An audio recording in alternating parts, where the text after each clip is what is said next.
Hey guys, what's up? Eddie Aho here with KissAnalog.com. All right, guys, I'm going to try to encapsulate a bunch of things about circuit board design and kind of some small short videos, okay? So I've watched hours and hours of videos on signal integrity, power integrity, and PCB design. And I'm still going through videos. I started watching them again, try to refresh myself, because I realized just recently, like, there's a bunch of things I was like, oh man, I was starting to kind of forget some of the techniques you have for certain scenarios. And so I thought, well, we're going to start doing our projects again. So I need to bone up on, there's a lot of stuff that I do all the time. I do a lot of circuit board designs. I've used Altium for probably going on 10 years now. I've used Mentor for even longer than that. I haven't actually been the guy using Mentor. I've used it a few times to do a few boards, but mostly I sit there with the board guy. I don't sit there a lot with him. I let him do his thing, give him feedback every day, and then we kind of finish boards that way. So, but with Altium, I've done my own boards for years. I've used other tools, used lots of tools, but there's some guys like the Altium Academy or whatever, I think it's called, but there's several guys, Hartley, what's his name? Jim Hartley or something, but that guy is awesome. And, there's different experts in the field that have done these great videos. So I've got books, signal integrity books. Anyway, the point is, man, you can spend hours with this stuff. So I'm going to try to shrink it down. So today I thought I'd give you a foundation about things to think about. And when you're going to start a board design, some of the basic stuff you just have to know, okay? And I'll repeat this stuff in other videos. When we start doing our own board designs, you'll have a good feeling of what I'm doing. And so I just thought I'd start today, all right? And I got an example I'm going to show you with Kicad. So that's one I haven't really used much.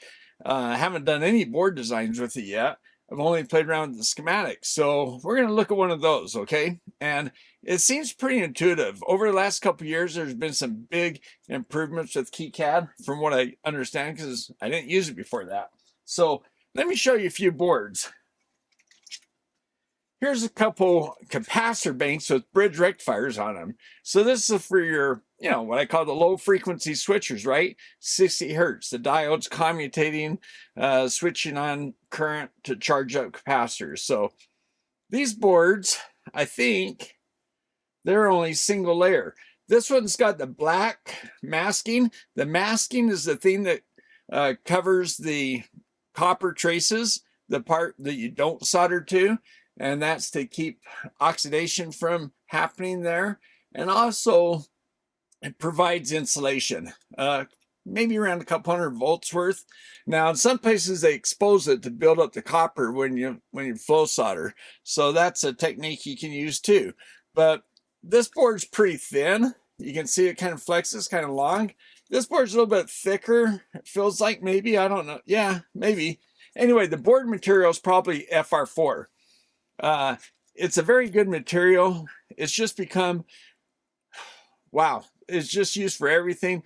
Boards have gotten so inexpensive that people like us can build projects at home without having to etch them with chemicals and stuff. I think I got a box over there unopened that I've never used, but I mean, I've used them in the past, but I still have a new box from Radio Shack, I think.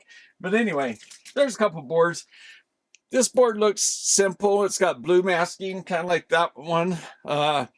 This is an EMI filter. Now, even though this looks simple, and even though these are, relatively simple boards, every board needs attention to detail. You got to get the right amount of copper and stuff on those boards. The thickness of the board might have been nice to make that board a little bit thicker, right? But if it's not thick, there has to be plenty of mounting holes, which there kind of are. They're kind of spaced, one here, here, and here, and up in the corner. So that's a lot of mounting holes. The option other option is to make the board thicker so you don't need as many mounting positions, because then the board's stiff, right? So here's another thing is, even though this is a very simple board, not a lot of parts, it's an EMI filter. So it actually is, this one's done nicely. Even though it looks simple, it's simple to copy, but there's some very important things to pay attention to even on a board like this. Couple common mode chokes, 3 X capacitors, couple Y caps, and a dampening resistor. So still, and with connectors, right? So still pretty simple. 2-layer board. Now here's another 2-layer board. This class AB amplifier. Now here's the thing. You see all these shapes. That's where you start, is what is the shape of your board? You work with a mechanical engineer to figure out that, typically, and he'll tell you where the mounting holes have to be. Now sometimes they'll say, well, we want them near the corner. If you want to bring it down a little bit because you got something to place there, that's probably okay. So sometimes you have a little bit of freedom on where to put the mounting holes. So you work with the mechanical engineer, he'll tell you.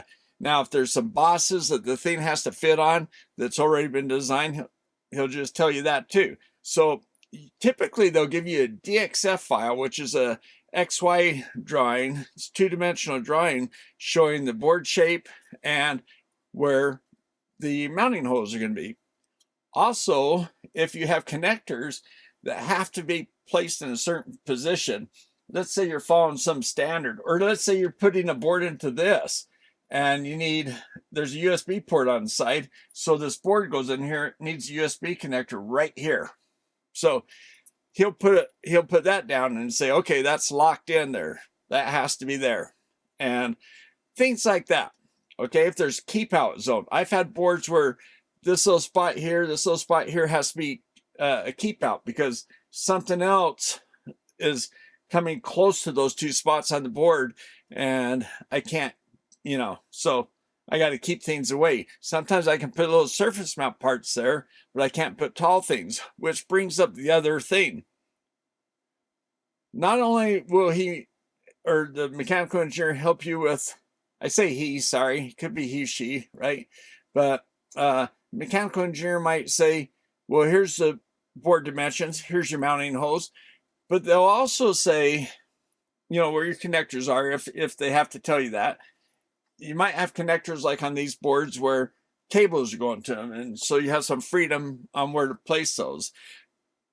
But you might also have a thing where they say, well, your profile right through here has to be a 1/2 inch. Here it can be 3/4 inch. Maybe on this corner it could be 1 inch high. And then along the edge, of course, you're going to have your transistors up like that. We're going to mount to a heat sink. Or maybe you're going to bend these down and mount to the heat sink on the bottom plate like that. So working with a mechanical engineer, they'll help you with the form factor of your board. So that's how you start. Once you have that dialed in, then you have to make sure you have the right board material. If you're doing audio stuff like these things, then FR4 is great. High temp FR4 maybe, but FR4, great material. And you can find, all the board houses have it, so it's great material to use if you can.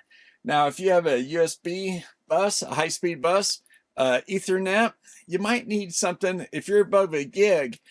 Now, technically FR4, they say you can use up to, I think some people say 6 or 7 gig. I've seen others say don't go above 3 gig.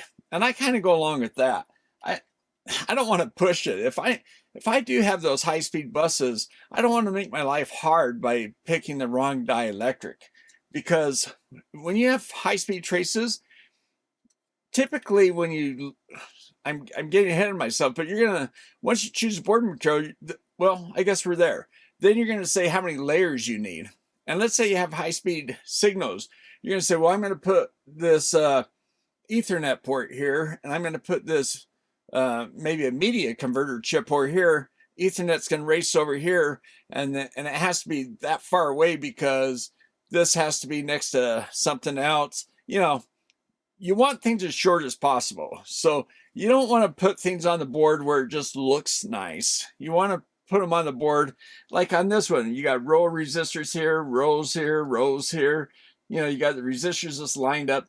Now that might actually be, you know, they might be well placed. I don't know. I haven't looked at this. But when I see things like that, I feel like, oh, they just line things up, you know.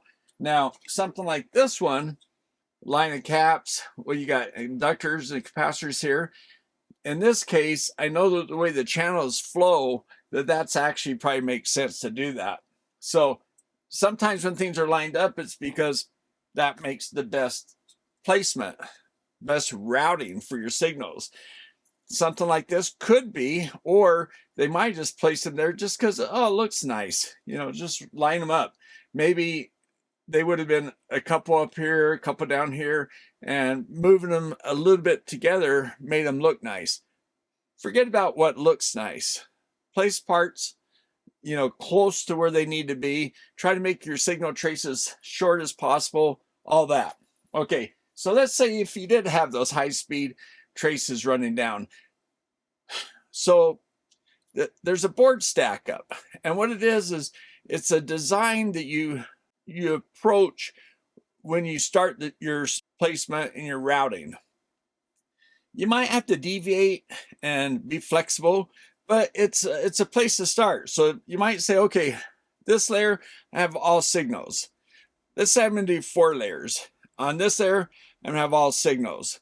But I know I'm going to have high-speed ones on this side, so I'm going to put a ground layer the next layer in. So let's say I have signal, ground layer.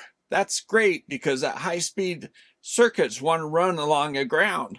And so, and I'll talk about differential pairs and all that stuff later, but they want to run along that thing. Now on that stack up, besides saying, oh, I'm going to have 4 layers, which is not very many if you have high-speed signals. You might need 6 or more, you know, but let's say we're going with the 4. We're going to go signal. I'm going to do the ground. So signals are running against the ground. That's great. That's what I want. And the thing is I want those chips on this side of the board too. Where here, all this stuff is on one side. This side doesn't have any chips. What I'm talking about doing right now, if I'm trying to minimize how many layers, then I might want to use both sides of the board, because otherwise I have to send the vias through the board to send the signals to this side, run them down, and then vias back to the other side.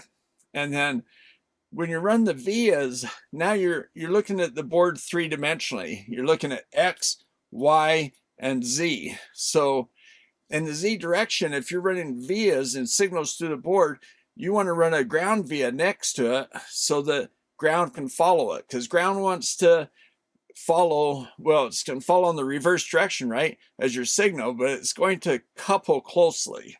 Okay, the faster the signals go, the tighter they want to couple. So the other part of that is when I choose the thickness of the board, the dielectric material between copper, I might want to make that thin if I got high-speed stuff here. So it's coupled really closely to the ground. So that's something else to think about. Well, then I'm going to have to do power planes and then my next signal. So on this side, hopefully I don't have any high-speed signals, that kind of thing, because it's running against the power plane. Sometimes you get away with it. Let's say if I did have high speed, I had Ethernet here and I had to do a USB on this side. Well, especially if it's fast USB, I'd feel a little uncomfortable about that. I might want to put a small ground plane on that second layer with the power plane too. I might want to run, let's say if I'm running 3.3, maybe 5, might have 3.3, 5, and then maybe a little ground plane underneath where my USB signal is going to be running. So that's where I'm saying you have to be a little flexible. So anyway, you have to choose how many layers you need. You might go, you know what, I can't do it. I need 6 layers. I need signal, because I'm doing high speed on this side, ground, and then power, and then ground, signal. And then those power, you know, anyway, we can go on and on about how to lay out the layers, but that is your stack up. That's what they call the stack up. And so once you've got the size of your board and you got kind of form factor you're going to fit in, so you kind of know where you place your parts. I can put tall parts here, short parts here. So maybe on the bottom side, I'm going to do a bunch of short parts, a bunch of small, low profile parts, capacitors, resistors. And on this side, I'm going to put my taller parts. This one right here has mixed technology, surface mount technology and through-hole technology. So this is mixed technology, where this one's all through-hole. So yeah, mixed technology. You can have mixed signal too. You can have power stuff like this one does, power through here, but also you can have some small signal stuff over here that's running, input into this Class D amplifier. And then the Class D is high frequency stuff. So 4 layers would be great to bury that and, have some ground planes around it. So yeah, 4 layers would be great for this board. At least maybe 6 layers. If this board was a little bit bigger and I had some DACs and some high-speed signals on there, then I definitely want 4 to 6 layers on that.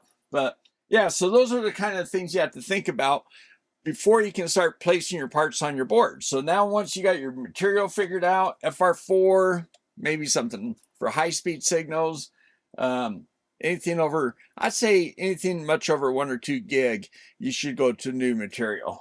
You always talk to your board house about your designs. We'll talk a lot about all the particulars, the via size and all those kind of things, but I just wanted to give you an overview of how you get started, so that you can start placing your schematic, your parts on your board and start placing things. And that would be the next step. So then you would place your parts, like I said, not neatly or nicely necessarily. You want to place them where it makes sense, okay?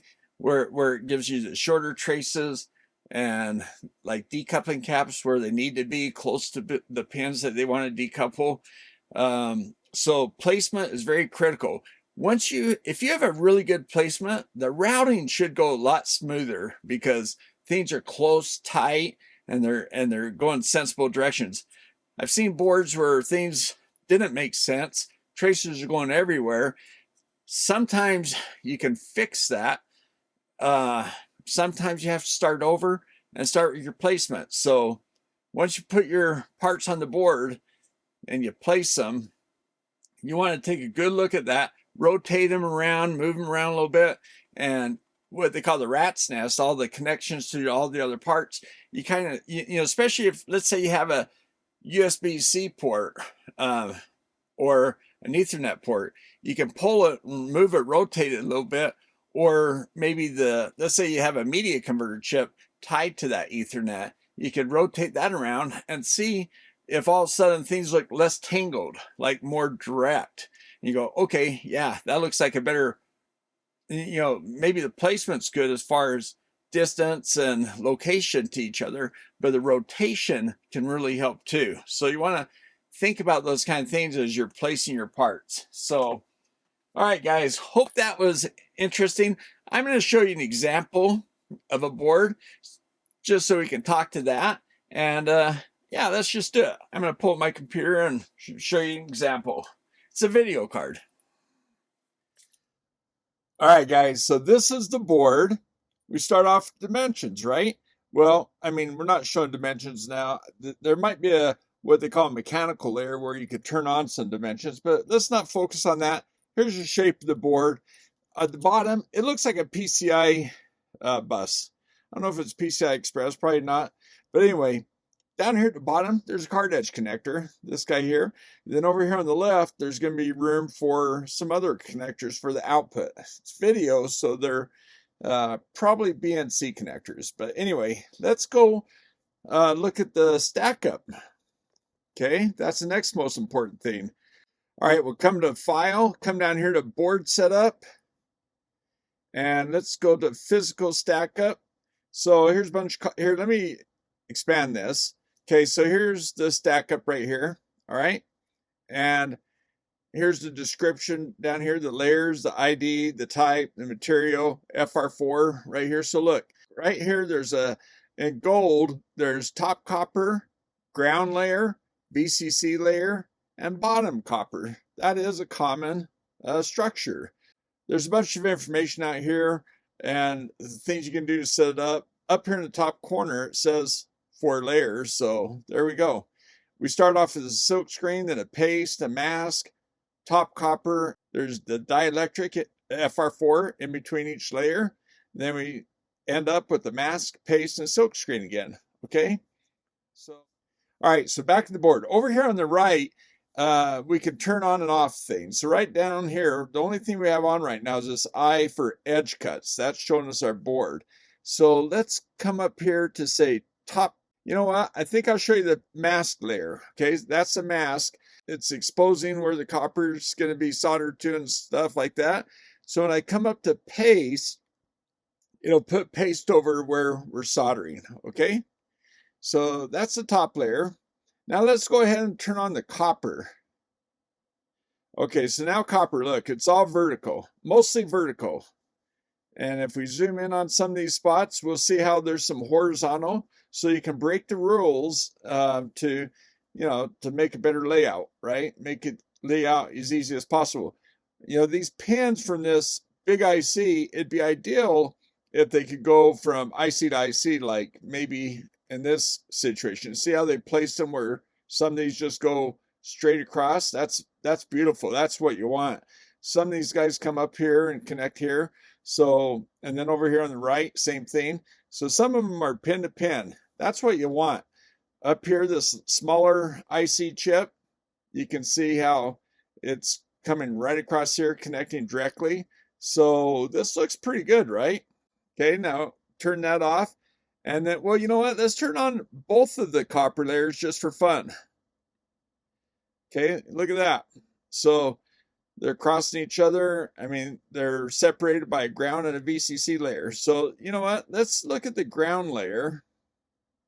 Look at that.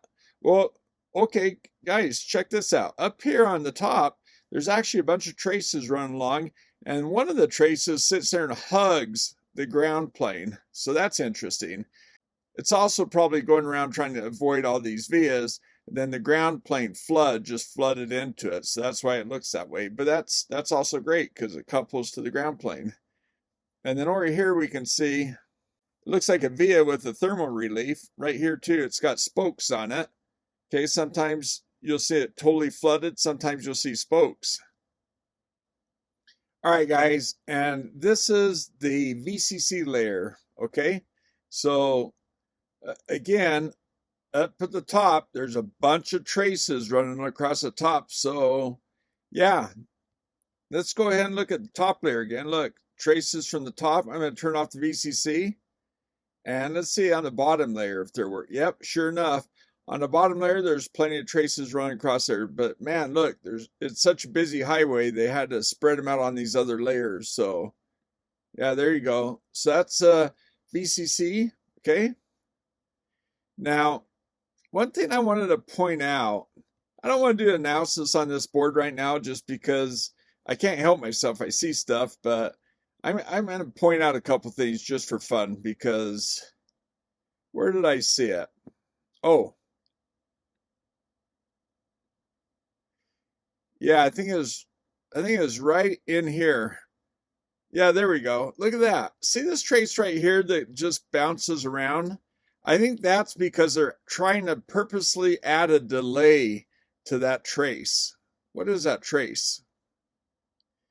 RAS1. So it looks like to me that they're adding length to that trace. So they're trying to purposely add a time delay. And I think I saw another one I wanted to point out. Sorry to be popping around. I'll get better at this tool as time goes on. Okay, here, you know what? Let's go to top copper. That must have been where I saw it. Yep, there we go. So guys, I wanted to kind of zoom in on this guy. See this trace here? This looks like a trombone, right? I think they call that a trombone trace, and that's where they're adding length to add a time delay, a purposeful time delay. Yeah, that's what it looks like they've done there. It's a clock. So for some reason, they're trying to add a little time delay. That clock is what it looks like to me. So there we go. Oh, here's the connectors up here that we can see now. This looks like BNC type connectors. So you got 4 ground lugs and then a signal right here in the middle. So that's red. We have green and blue up here. So that's your video card. Let's see. And CVBS out. So that's your video card, guys. Okay, guys, so that was a cool example, I think, PCB. You know, there were some traces. I was fighting myself from going in and pointing out some things. There's some things on some of those traces, a number of those traces that didn't look like they were as smooth as they could have been, just as efficient or optimized as they could have been. I would think on a video card like that, where they're showing it as a demo, it'd be worked out more. And maybe there's reasons why they did what they did. It's just me quickly seeing some things. Just, you know, I'm used to flipping through layers, looking at things. So I kind of spot things. And anyway, we'd have to go back and look at it. And one thing you have to do when you do a layout like this, especially with these kind of chips, these kind of components, you want to go into the data sheets and see what they recommend, because there might be specific reasons that they want certain routing or certain layout. Okay, and so they'll talk about grounding and bypass caps and stuff like that. So you always want to look at the data sheets, especially for these larger chips or any chip that you don't know well. So it's always a good idea to go to the chips and look at all the data sheets. So anyway, the other thing is those traces where it looks like they added distance to the trace, where they're trying to add some time. When you do differential traces, when you're doing, let's say, an Ethernet, so you got 8 lines going across the board, there'll be 4 pairs, and each pair you'll want to have the same distance. And it depends on the speed of the trace, whether it's 1 gig or 10 gig trace that you have to get. So if it's faster, you have to have them matched much better. If it's slower, 1 gig, then you can have them matched a little less. I'll talk about those distances and that. It's not super crazy, but the tools make it easy to match those times up. So, you know, for instance, if you come up like this and take a turn, that inside trace isn't turning it doesn't have as much distance, right? So you end up adding a little wiggle. And you usually put those wiggles, you don't put them like right after the turn. You usually put them close to the via, or where you're going to terminate what they call the discontinuities, where the traces kind of separate, because ideally they're going right next to each other. And at some point, you're going to have to add that. But you don't usually add it in the middle if you don't have to. You put it next to where they're going to separate anyway, where they're going into maybe some vias to go to another layer.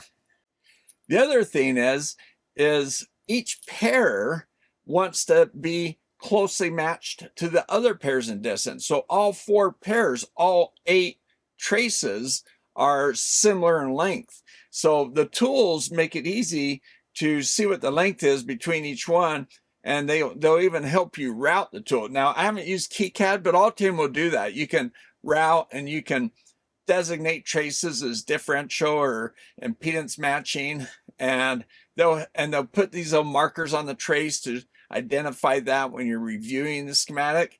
And you can put up some parameters so that it'll tell you that if you hit or missed the window, the parameters that you wanted to hit. But anyway, so they've made it a lot easier. So faster and faster traces require more attention, okay, to detail. And I always forget the USBs, the high-speed USBs. Those sometimes are faster than the Ethernet that I've done. So yeah, I always forget about the USB traces, but those things, you try to keep them short. You try to keep all the fast traces short, but you know, especially the faster traces, keep them as short as possible, put the chips close together, a connector close to the chip if you can. Sometimes you just can't. I mean, often things are running around and you have to just do a nice ground plane. You have to make sure that you put, if you're using vias to transfer the signal to another layer, you want to use the right size vias and separate them right distance. You want to put ground vias next to them. There's a bunch of things like that that you have to pay attention to. And you want to keep signals separate. Sometimes I'll see boards where this board was very, very busy. Sometimes I'll see boards like this where all the traces go together. Maybe there's a batch of traces from some bus here, and then another one coming up this way, and the designer will put them next to each other so they all look like they're a bunch of highway lanes going next to each other, where there's space around them.